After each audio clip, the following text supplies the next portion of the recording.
Hello everyone, welcome to voice of Indian sports. आज का topic है 5 ऐसे स्पोर्ट्स जो इंडिया के स्पोर्टिंग फ्यूचर को डिफाइन करेंगे।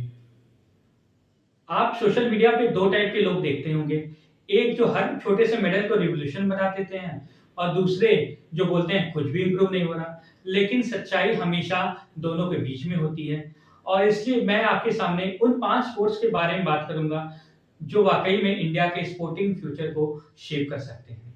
मैं क्रिकेट और चेस की बात नहीं करूंगा क्योंकि यहाँ पे इंडिया के पास ऑलरेडी डेप्थ है और ना ही मैं यहाँ बैडमिंटन या हॉकी जैसे स्पोर्ट्स की बात करूंगा जहाँ हम एक कॉम्पिटिटिव नेशन है और वहाँ मेजर शिफ्ट होते हुए नहीं दिख रहा है। मैं उन स्पोर्ट्स की बात करना चाहता हूँ जहाँ मैं ड्रास्टिक चेंज होते हुए देख रहा हूँ। सबसे पहला स्पोर्ट है शूटिंग। 2004 में इंडिया को पहला ओलंपिक मेडल मिला था और उसके बाद इंडिया ने कई ओलंपिक मेडल जीते, लेकिन काफी समय तक इंडिया एक या दो स्टार शूटर्स पे डिपेंड करता था।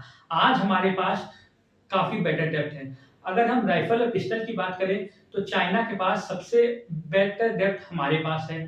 सिलेक्शन ट्रायल्स इतने टफ हो गए हैं कि नेशनल लेवल के स्कोर्स कई बार मेजर इंटरनेशनल इवेंट्स से भी बेटर होते हैं। जूनियर लेवल पे हमारे यंग शूटर्स चाइना से अधिक मेडल्स ले रहे हैं। पेरिस ओलंपिक्स में हमने अपना बेस्ट एवर परफॉर्मेंस दिया था शूटिंग में 3 मेडल्स के साथ और आने वाले टाइम में हम यहाँ रेगुलरली 5 से 6 मेडल्स ला सकते हैं। दूसरा स्पोर्ट है रेसलिंग। सुशील कुमार ने 2008 में ब्रॉन्ज मेडल जीतकर 56 साल का वेट एंड किया था और तब से इंडिया ने हर ओलंपिक में मेडल जीता है, लेकिन हम यहाँ 1 या 2 मेडल पे ही अटके हुए हैं। ओलंपिक में 8 में से 7 मेडल्स मेंस में आए हैं, पर आने वाले टाइम में विमेंस रेसलिंग में मेजर बूस्ट देखने को मिल सकता है, जहां अंडर 17 और अंडर 20 लेवल पे इंडिया ऑलरेडी पावर हाउस बन चुका है और कुछ सालों में हम ये ट्रांजिशन सीनियर लेवल पे भी देख सकते हैं। हाँ, एज फ्रॉड एक बड़ा इश्यू है, लेकिन रिसेंट एक्शन से लगता है कि फेडरेशन अब इसको सीरियसली ले रहा है। और एक बात, कंट्रोवर्सी रेसलिंग का हमेशा से बांट रही है और आगे भी रहेगी।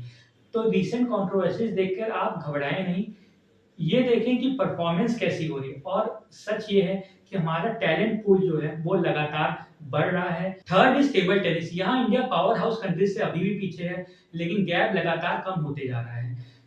10 साल पहले वी वर नोवेयर, आज रैंकिंग्स में लगातार इंप्रूवमेंट हो रही है। मानव ठक्कर और मानुष शाह मेंस डबल्स में वर्ल्ड नंबर 3 हैं और डबल्स ओलंपिक्स में वापस आ रहा है। नेक्स्ट इंपॉर्टेंट स्टेप होगा elite level single players produce करना और जूनियर लेवल पे साइंस भी अच्छे दिख रहे हैं। 2021 से Indian peddlers regularly youth world championship में मेडल जीत रहे हैं। दिव्यांशी भौमिक ने हायर रेटेड चाइनीज ओपोनेंट्स को हराकर एशियन अंडर 15 टाइटल जीती थी, जो कि एक मिरेकल से कम नहीं था। ये वो इवेंट्स हैं जहां पहले बस पार्टिसिपेट करते थे, आज हम चाइनीज पैडलर्स को हरा रहे हैं। Fourth sport is squash. LA 2028 में स्क्वॉश अपना ओलंपिक डेब्यू करेगा। ये वो स्पोर्ट है जहां इजिप्ट फुली डोमिनेट करता है।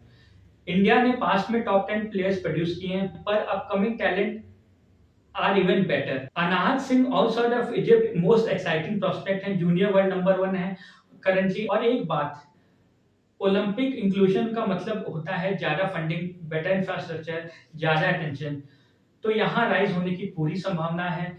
और लास्ट स्पोर्ट है एथलेटिक्स। इस स्पोर्ट में 48 इवेंट्स होते हैं ओलंपिक्स में, किसी भी स्पोर्ट से ज्यादा।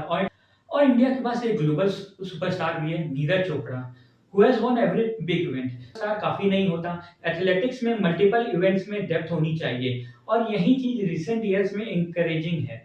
नेशनल रिकॉर्ड्स अब बहुत रेगुलरली टूट रहे हैं और कई केसेस में एथलीट्स अपना ही पुराना रिकॉर्ड दोबारा इंप्रूव कर रहे हैं। जो रिकॉर्ड्स कभी डेकेड्स तक स्टैंड करते थे वो अब टूट चुके हैं और नए रिकॉर्ड्स भी लगातार टूट रहे हैं। और एक बात, आने वाले टाइम में इंडिया में कई इंटरनेशनल टूर्नामेंट्स होंगे जिससे एथलीट्स को होम कंडीशंस और क्राउड सपोर्ट का फायदा मिलेगा और इससे हम कुछ और बड़े रिजल्ट्स एक्सपेक्ट कर सकते हैं। और एक बात मैं क्लियर कर दूं कि मैंने पूरे वीडियो में जूनियर लेवल प्रोग्रेस पे इतना फोकस क्यों किया है, क्योंकि असली बदलाव जो है वहीं से शुरू होता है। सोशल मीडिया पे लोग वन ऑफ रिजल्ट्स को हाइप कर देते हैं कि जूनियर लेवल पे हमारे इस प्लेयर ने इस प्लेयर को हरा दिया। आप उससे कैरीड अवे ना हो। मैंने यहाँ पे उन स्पोर्ट्स पे फोकस किया है जहाँ पे हम जूनियर लेवल पे जो मोस्ट एलीट कॉम्पिटिशन्स हैं वहाँ पे हम डोमिनेट कर रहे हैं या मेजर प्रोग्रेस दिखा रहे हैं। और एज फ्रॉड इंडियन स्पोर्ट्स में एक बहुत ही मेजर प्रॉब्लम है।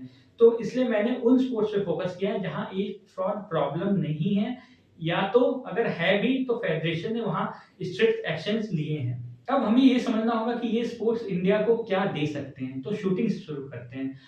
शूटिंग में जितना हमारा टैलेंट पूल है इस समय और जितनी डेप्थ हमारे पास है, उस हिसाब से लगता है कि हम एक लेजेंड पावर हाउस बन सकते हैं आने वाले टाइम में, और ये इंडिया को काफ़ी मेडल्स दे सकता है, हेवी लिफ्टिंग कर सकता है ओलंपिक्स में। पर इसकी लिमिटेशन होगी कि ये स्पेक्टेटर फ्रेंडली स्पोर्ट नहीं, आई मीन आप इसमें क्या केवल स्पोर्ट देखते हैं, ये नहीं देखते कि एथलीट टेक्निक कैसे लगा रहा है, तो इसकी फैन फॉलोइंग उतनी नहीं होगी।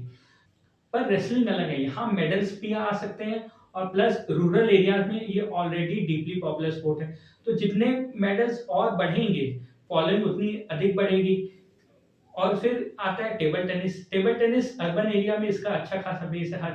तो और फिर आगे जाके अगर हम अच्छा करते हैं, हम एक फ़ोर्स बनते हैं, तो रीजनल राइवलरी जैसे चाइना, जापान और साउथ कोरिया से स्टार्ट हो सकती है, कुछ जैसा कि बैडमिंटन में हुआ। और फिर बात करते हैं स्क्वैश की। ये एक ऐसा स्पोर्ट है जहाँ मुझे लगता है कि इंडिया ने अपना पोटेंशियल रियलाइज़ नहीं किया है।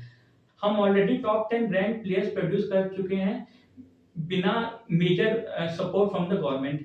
तो अगर ये ओलंपिक्स में जाएगा और गवर्नमेंट फंडिंग बढ़ेगी, तो हम यहाँ सिर्फ कॉम्पिटिटिव नहीं, जेन्युइनली डोमिनेंट फोर्स बन सकते हैं। और लास्ट में एथलेटिक्स, ये ग्लोबल स्पोर्ट है, सबसे अधिक मेडल इवेंट्स भी होते हैं ओलंपिक्स में, तो मेडल्स तो आएंगे ही, साथ में अगर नीरज चोपड़ा जैसे और भी ग्लोबल स्टार्स हमें मिल सकते हैं, तो इससे क्या होगा कि हमारी जो स्पोर्टिंग वेल है उस पे बहुत बड़ा बदलाव होगा।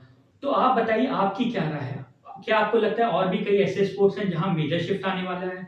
अगर कुछ नया पता चला तो वीडियो को लाइक करें, चैनल को सब्सक्राइब करें, और आप अपनी राय कमेंट सेक्शन में दीजिए कि मेरे ओपिनियन से आप कितना एग्री करते हैं या डिसएग्री करते हैं। मिलते हैं अगली वीडियो में। जय हिंद।